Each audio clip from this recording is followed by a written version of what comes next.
Dans cet exercice, on a représenté le spectre de raies d'émission d'un gaz inconnu. Le but de l'exercice est d'identifier ce gaz.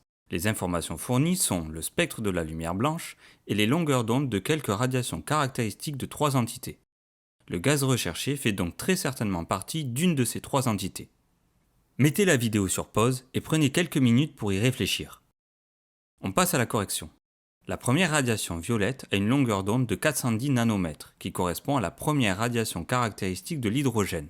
Nous la surlignons dans les données. Pour la deuxième radiation, la lecture est un peu moins précise. Sa longueur d'onde se situe autour de 435 nanomètres.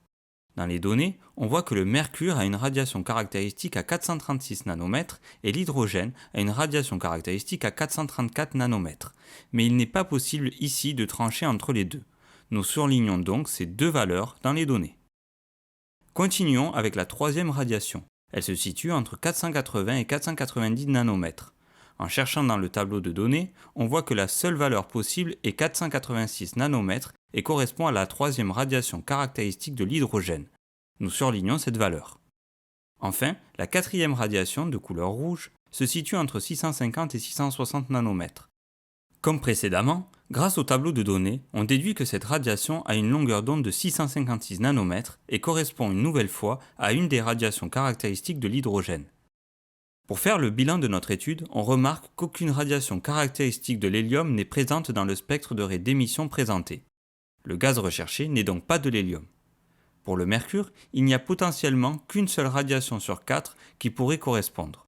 Or, pour que le gaz recherché soit du mercure, il faudrait que toutes les radiations caractéristiques du mercure soient présentes dans le spectre d'émission de raies, ce qui n'est pas le cas ici.